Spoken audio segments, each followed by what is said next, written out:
The Metis Tech Show.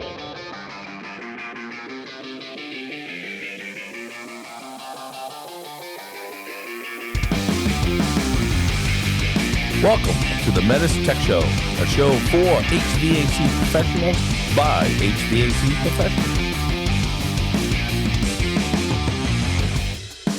The Metis Tech Show. It's so busy. So you're into motorsports.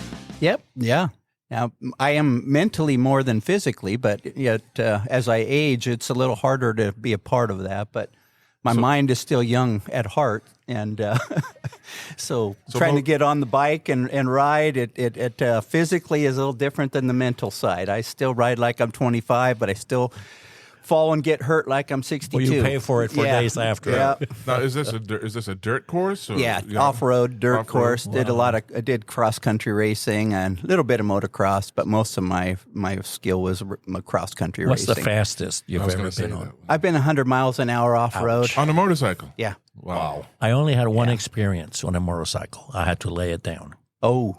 I lost control. I went too fast. I wasn't ready to control it, so I had to lay it down. Ooh. Yeah, that you left some skin in the game on that one. Yeah, I used to ride a street bike, and I was up to 130 once, Wow. and I was scared. So that's it. Yeah. So have you ever wiped out? Oh, yeah. Yeah, I've got a few broken bones and a few screws holding some things together inside of me, so. So officially, you got a few screws loose. Yeah, officially a few screws loose, and I don't bounce like I used to. So No. that's All that right. ended You're my not career. alone. Yeah, You are not alone. You're no Tigger. Okay. No. All right. Welcome to the Metis Tech Show. My name is Paul Chaves. I'm the Senior Training Manager for Metis. With me, as usual, is Mr. Juan Cardona, the one and only. I am the technical instructor at our Ohio Training Center. Also with us, Steve is back. Yeah, Steve Pimentel, technical instructor out of Southborough. Yeah. All right. And joining us today, special guest Dwain Barclay. I'm sorry, it's Barclay. It's Barclay. Barclay in Boston, but it's Barclay. You're from California. California. So Dwayne, tell us what you do for Metis and where you're from. Yeah, I'm in the Northern California area. Technically, our state capital, Sacramento. I don't live actually in Sacramento, but that's one of my main areas is that Northern California. My title is Area Service Manager, so I really work with a lot of the distributors and the some of the contractors that are installing the commercial products and residential Mitsubishi products, Trane products, and it's been I'm not bored. It's been a good been a good ride, and I'm definitely engaged in what I do. So Never a dull moment. Yeah. No. And we've had a previous episode on our Diamond Service Group, our distributors, our DSGs, and you're a former DSG yourself. yes. So And that goes a lot of long way. experience. Yeah, it helps to do what I'm doing now to have come up Absolutely. through those Yes. positions. Yeah. Yeah. And we're going to talk about today the Heat2O. Right? Yep. So what is the Heat2O? So Heat2O, if you think about just what the technology that Mitsubishi's had is, we're strong in heat pumps. We've done air-to-air and air-to-water heat pumps for a long time, and then we now see that there's a niche market in the area of domestic hot water. So the process being is if we can take heat out of the air like we'd heat a house or a structure with by that removing the heat from the outdoor air and bringing it into the home to heat it, well, what's so hard about taking that same theory and mechanics Absolutely. and taking that heat from the outside air and putting it into water for domestic water heating, Yes. Right. commercial water heating? So Right, this is where the product has really thrived, and it's a niche market a needed niche market for all the environmental changes that we're going through. Right, and there are some states, and I believe Washington State, if I'm not mistaken, is one of them. That's basically you can't use fossil fuel in new construction. Correct. Yeah, So- California as well. So this works great lot of for it does. that. And this is a commercial product. It It is. is. It's not a residential product. Yeah. No, we use it on multifamily as well. Yeah. You know, it's larger capacities than what you would see in normal residential, single home, triplex, duplex type stuff. These are a lot larger capacities. Those types of products are smaller in size, but this one meets the need for these larger applications. Multifamily, larger square footage, restaurants, places that use a lot more hot water. So we got the outdoor unit, and what tonnage are we talking about, these outdoor units? Yeah, you're basically your normal size is what they call about a 40 kW, really a little between the 12 to 14 ton capacity there. 136,000 BTUs is what we rate that unit at mostly. It does have some varying capacities, but that's our typical operating capacity is at 136,000 BTU. And talk a little bit about the refrigerant, because unless you're doing supermarkets, you're probably not used to dealing with this refrigerant very often. Yeah, another product, a uniqueness of the Heat2O product is the CO2 refrigerant. So CO2 being something that is basically a very environmental friendly refrigerant because it comes out of the atmosphere already. It's nothing that we're manufacturing like we have done with synthetic blends and some of the components that have gone into refrigerant in years past that now we struggle with in the area of saying, hey, there's been some problems with the environment that we trace back to, ozone problems. And now we're looking at this whole global warming and we're seeing refrigerant changes coming up in 2025, 2026, where they're saying we want to get that global warming potential down. So the CO2 is beautiful. We're already there. Yeah, it's a natural component to begin with. So it's awesome refrigerant and very functional. That refrigerant is obviously you're not going to just go down to any hardware store and buy CO2 to put in this thing. It's going to have quite a purity that falls into refrigeration grade, which is like 99.99% purity. Right. So it's got some special characteristics too, but very unique in the sense that its pressures are much different than we're used to seeing with what we have been running, the R410A, which was already a high pressure. The CO2 runs a lot higher pressure. But the very unique product that I find, or uniqueness to it, has to do with its capacity. Per pound capacity in that refrigerant is very efficient. So when you get into that, you have this very large capacity with the lower amount that's circulated. So that saves energy in compressors. You don't have to compress do as much work with that compressor. So it makes it a very efficient system. But along with that, you got the challenge of really the high capacity also has to deal with, we've got to have a high exchange rate of heat. And in the product that we're talking about, this Heat2O product, what's going to happen is we're going to see this high lift or a high delta in water temperatures. For it to run in its efficiency range, you're going to see delta temperatures 90 to 120 degrees with entering water to leaving water. Right. That's really focused around the refrigerant. And that's high compared to other hot water heaters. Yes. Oh, yeah. Most of the, for years, your hydronic stuff, you were looking at 10, 15, maybe 20 degree deltas. So now you're at 90 to 120. Wow. So it's doing a lot of work in very low flows at the same time. So a very short period of time, too, because it doesn't take very long for that water to get hot.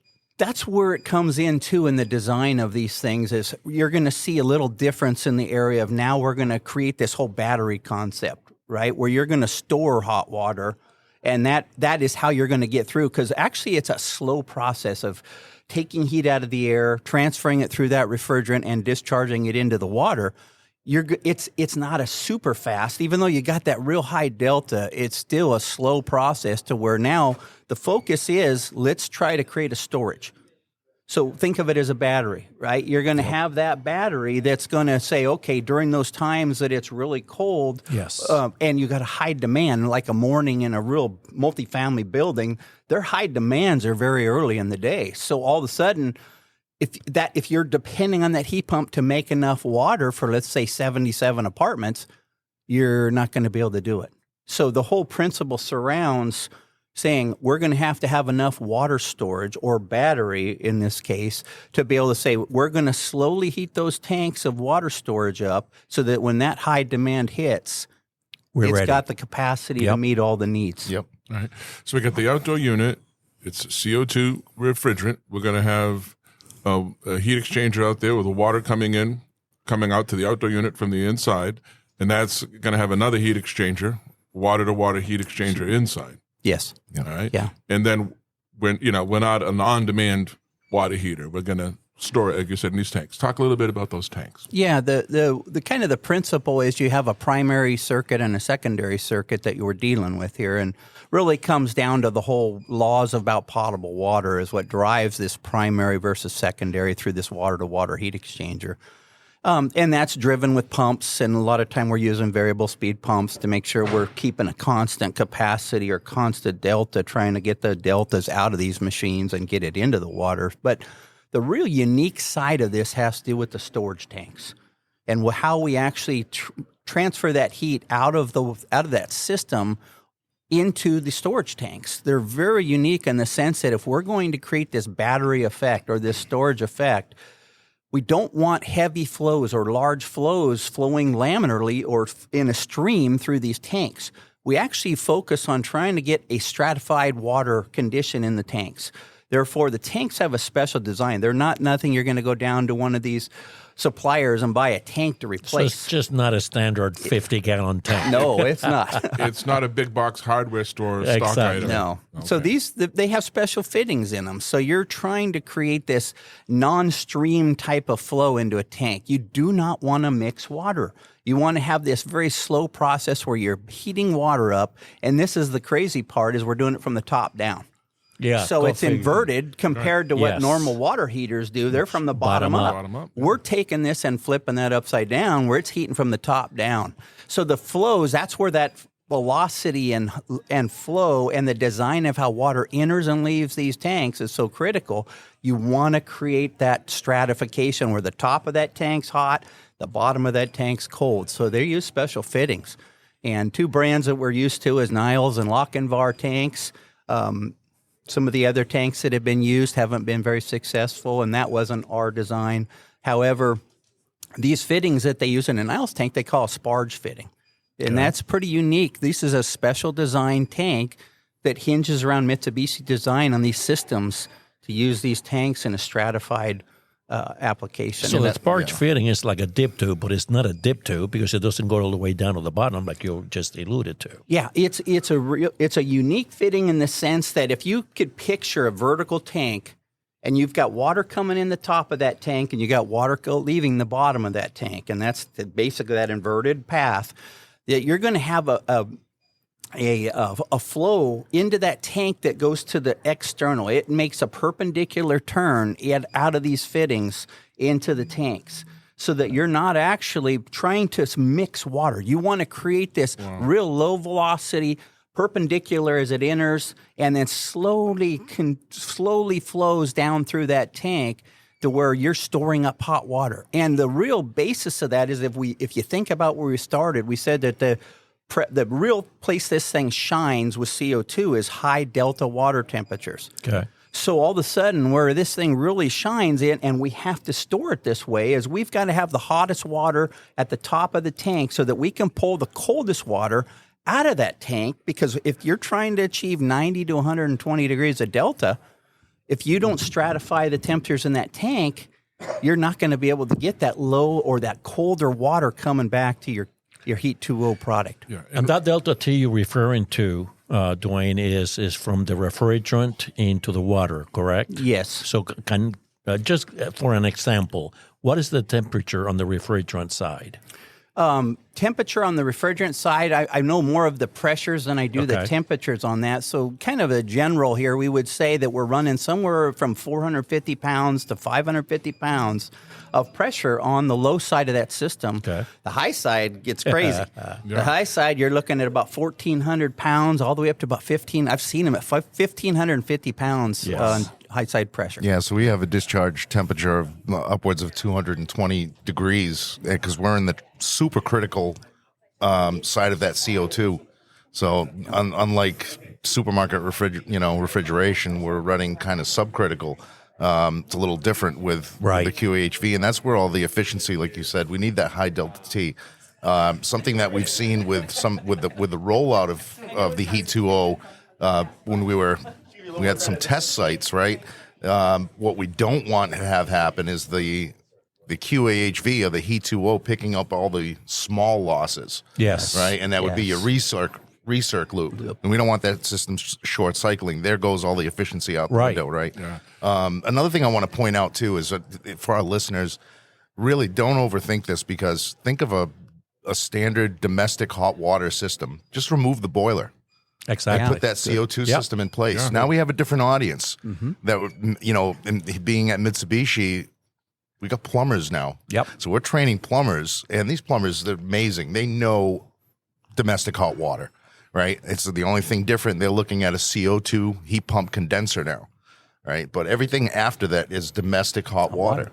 Now, something I've learned is I'm from the Northeast, so I can walk into a supply house, pick up high vents and pick up everything else. You go down south, and they're like, well, it's You're not that they speaking don't another know what a high language. vent is, You're but there's speaking not a lot of another boilers down there. So, so something new for the whole country, right? So I just want to mention two things. Speaking about the country, the Heat2O product is in a limited release right now. Yeah. I don't know when we're going to air this podcast, so I'm just going to say for right now, as of the recording point. date, it's a limited release. And the other thing I want to mention is this is not new technology. Right. This has been in Europe for quite a while now, so it's nothing new, and it's been in Europe. It's been doing great.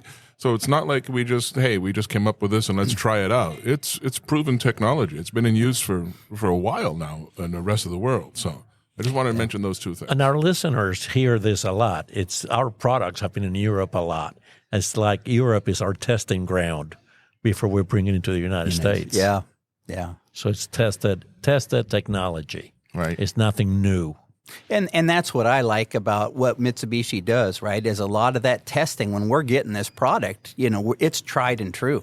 This is not not releasing product that now we have to use a bunch of test sites to do. This is products that have been tested, which makes this a lot more not more dependable in the sense of products that they have a track record. Yeah, that's true. So, Dwain, when you do a startup, what are some of the things you want to be ready for before you even flip that disconnect? That gets quite interesting and I'm glad you asked that, because that's a big part of these jobs, right? This is a big part. We can focus on the technology and the heat pump itself, but there's also the technology, as we've been discussing, with how we're moving water. Yes. We're talking about heat exchangers. We're talking about variable speed pumps. We're talking about storage tanks. So this is going to be something that there's going to be a design. An engineer is going to have been involved in designing these systems. So right away, the first thing that happens is how close is it installed to how it was designed, right? And that has been a big part of these jobs, is saying, okay, when we go to the site, first things first, we're going to look over all the piping. We're going to verify the different pumps, the component valves, the strainers, all the details that should be in that system. We're wanting to verify, and we're wanting to make sure that the flows would be right. Because again, not everybody really understands some of the plumbing diagrams that are out there. So we go out there as part of the startup. That's a verification. That's the very beginning of things, of saying, okay, yep, this is here, check, check, check. So we do it to follow a checklist at that point. And just like we're used to with VRF, we still want to do a power cycle. We want to power that equipment up 12 hours before we actually turn the switch. All right. So that's a big one as well. But and then the next step, you get into that next step, and that's like, okay, now you've confirmed all your componentry, your piping. You would think with plumbing there would be filled with water already and vented. You would think. And that has been something that doesn't always happen. So that is a part of a startup now too, is trying to get all the air out of that system as you're filling it. And then there's verification of wiring, that we got some control setup that has to go in. You've got some variable speed pumps that you're going to go in. You're going to have to set up those pumps. And then once you get to that point of being finally ready to turn it on, and you've made sure you've checked all the boxes on like a checklist, pre-startup checklist, and you've made sure all these things are right, you're ready to turn it on. Right. The challenge that you still would have at that point is have you gotten all the air out of the system? And that's the point that I want you to speak to. I mean, air, obviously, on the water side is not friendly. No. No, and anytime you introduce water, you're introducing air. So anything with water, we have to eliminate the air. Yes. So how do we do that? So in the setup of the system, so part of that, again, startup is saying, okay, we've purged and filled the system, but now we're going to go through air venting, right? So we're going to fire pumps up and we're going to run pumps, and there's settings inside our Heat2O that let us go into this air bleed operation. So we're going through some dip switch settings. We're setting up an air bleed. The really important part of this air bleed is not only is it getting the air out, but it's going to verify flow settings. That's it. So that's a variable speed pump inside that Heat2O. So we want to make sure with the energy that's being expelled in that pump and valving positions that we're going to have adequate flow numbers as it steps through its operation. Yeah, so it has to go through flow verification at that it. point. And that's very important. Yeah. Yep. And that's not something that you just do and forget about it. That's something you need to document. Yes. For future use, because Yes, you sir. never know what may happen down the road. Yeah, and we're going to need quality air removal Amen. components, right? We're going to need inline venting, right, to get all that air out. So, and components are so important. And Dwain, you've been out on site visits. I've been out on a couple of site visits myself. The biggest challenge we've had is rolling out this product where all the components and parts and pieces are spread out everywhere. Yeah. So engineers right now for Mitsubishi are working on a skid package. Okay. That's going to be huge, right? Because that's going to put everything into a skid package, and now there's less room for mistakes. So it's just piping in and piping out. Yeah, all the vents are going to be pre-installed. The expansion tanks are all going to be ready to go on this skid package, and there's going to be minimal piping between the QHV to the heat exchanger and to the skid package. So that's We're trying to make it as simple as possible for the contractor. right. Hey, if I can just interrupt for a minute, there's a lot of background noise. Yes. I just want to let people know that we're at a nurses convention. We're broadcasting the show. Yeah, so our national sales meeting's Paul, going on, Paul, and at Paul. the same time we have a nurses convention. So we're in a hallway and people are walking by, but yeah. Yeah, whoever planned this, well done. Yeah. Hey, we almost ended up near the restrooms, but this is better Yeah, over This, here. this so. is a better That's where they location. wanted us. Yeah. But anyway, So anyway, let's get back to the topic at So, hand. Dwain, tell us a little bit about the jobs that you've been involved in, the applications, the type of applications and all that, the purpose of why the Heat2O has been installed in those applications. Yeah, a lot of, excuse me, a lot of the job sites that I've been involved with have been these where they're looking at trying to reduce the amount of gas usage, right? Carbon reduction processes. So a lot of places like San Francisco really have huge money that they're pushing toward this moving toward electrification and lowering the amount of gas consumption. So this has been something that different agencies have gotten involved with our government to say, okay, we're going to now say, we're going to test manufacturers. We're going to say, is that manufacturer's product really going to do what it says it's going to do before we start passing all these laws to shut gas off? So that's a good thing, right? When they're testing these products, and ours has been very big in San Francisco, all over our North Bay areas of California, this has been a huge product. They really Absolutely. are running to it, and it's like we have these audiences. When we get actually starting these units up, I mean, we had like 16 people come to one of our sites from the city of San Francisco, from the housing authorities to everybody wants to see these things run. Yes. And it has been real exciting to be at the beginning of those processes to see that people are really interested in this and they're taking this very seriously. And it's leading to, once you've provided that service, a product that will meet it, and they can test it and confirm, wow, that really is an efficient solution. So we're not going to just send something out there that public's going to pay for, and it's, no white elephant. It's already a tried and true product. This has been exciting to see. So this has got a lot of attention, and there's a lot of people that are saying, okay, now that we're getting products out here, we can start looking at doing what our ultimate goal is, to reduce some gas usage. Yes. Yeah. And I just want to mention, since I am the training manager, that we do have 3, and it will soon be 4 locations we can offer training, hands-on training on this product. All And right. our Cypress Training Center, we call it the LA Training Center in Cypress, California, is one of those places. Swanee, which we call the Atlanta Training Center, Georgia. We have one there, Boston, Southborough, Mass. Yep. And it'll, I think probably by the end of the summer, we'll have it up and running in Florence, New Jersey, Yes. in our training center there. So if you're looking for training, go on the LMS and you'll be able to sign up for classes. It was really quite amazing. I facilitated a class at our LA training center, a one-day Heat2O class, and I had about, I want to say 20 students in that class, and 15 of them were plumbers.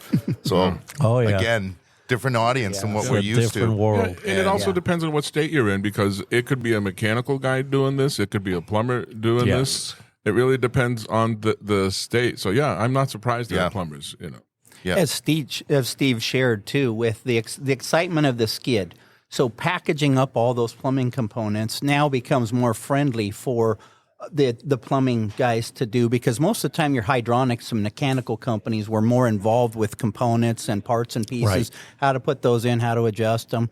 So by skidding this all together in a package, and it's kind of a pre-engineered, pre-designed, just needs to be field installed, it's going to make that process go so much smoother. I'm really looking forward to that. Yeah, me too. And I know everybody's listening right now and probably got a little scared when Dwain said running pressures on CO2. 'Cause I know everybody's, that's their concern. Whoa, I got to put gauges on this thing? No.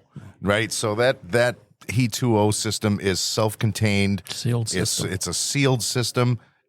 Is there going to be a problem? We're going to have a leak at some point. Something going to happen. We're going to treat this just like we treated a basic HVAC system when 410A came out. Remember when 410A came out? Yep. Oh my goodness, this is going to blow my gauges apart and we're going to die. And no, right? There are special gauges for the CO2. They're braided stainless steel gauges that are rated for that CO2. There are what are called swedge lock fittings on the condensing unit. You're going to have to put your gauges on. You're not doing when the system's running.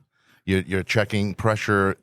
If you're checking pressure with gauges, now, just like any of our systems, we have other ways of checking pressure. Absolutely. We have dip switches on the outdoor unit, and we're reading that pressure in megapascals, right? And it's live data. Yes, and it's live data. And then we also have maintenance tool. Yeah. So I always tell this to my students in class, when you get a self-contained system, a basic household refrigerator, how long do those last?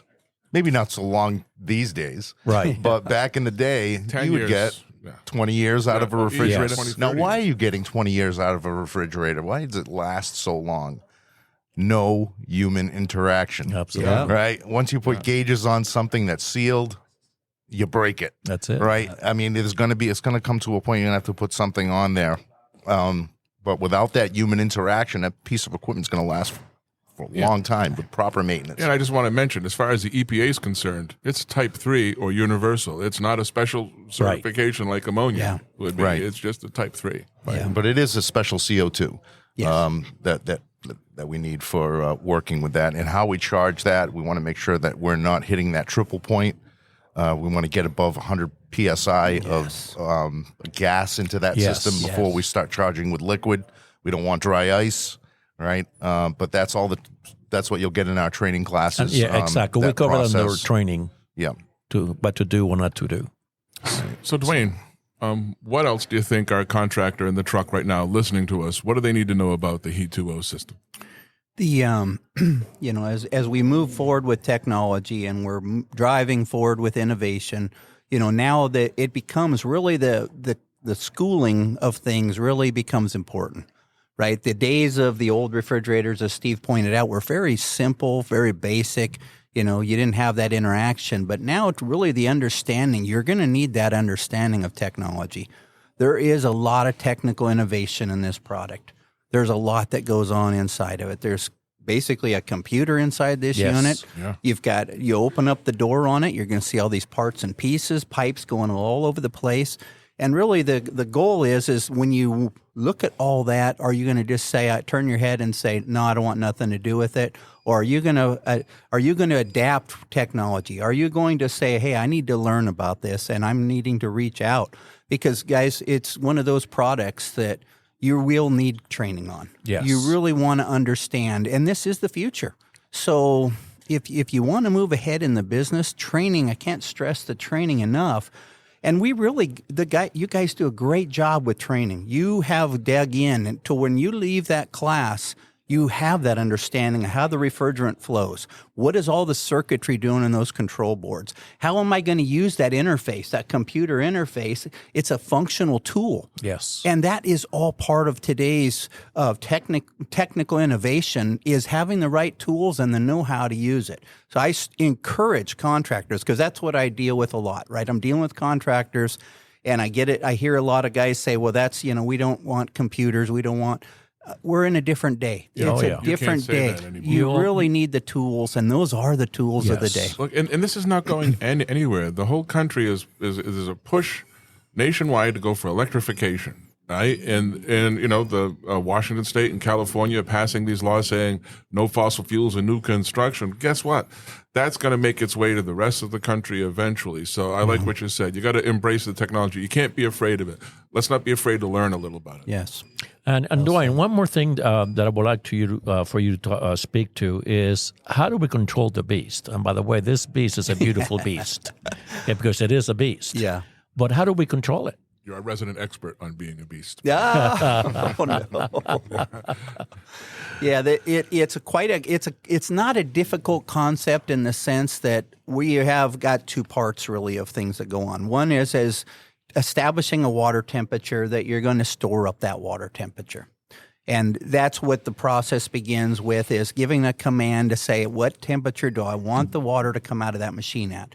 When I come in, I need to raise that water coming in 90 to 100 degrees. So I'm setting a set point saying I need this temperature water to leave that machine, and it's going to vary its speed in the pump as well as a control valve to get the water temperature that your set point is designed. Right. It's a one pass. We're sending water through one time, raising that temperature 90 to 120 degrees. Hence the high delta T. High delta T. And that's a beginning. So we're setting up a temperature. And then what the system is going to have as well is we have to now have components and controls that say, well, we're sending that out of the Heat2O product at that temperature. I also need it to go through out of a heat exchanger, because we're going to use this process of double wall heat exchanging. Right? We got potable water. There's regulations on what can happen and what can't happen in potable water. So we're using a heat exchanger. Technically, we got two. When you look at inside the unit, it's got its own double wall heat exchanger. And now we're taking that outside and we're using an external heat exchanger. So I've got a primary loop of water, and I'm going to have a secondary loop of water. And that primary is just running from the Heat2O.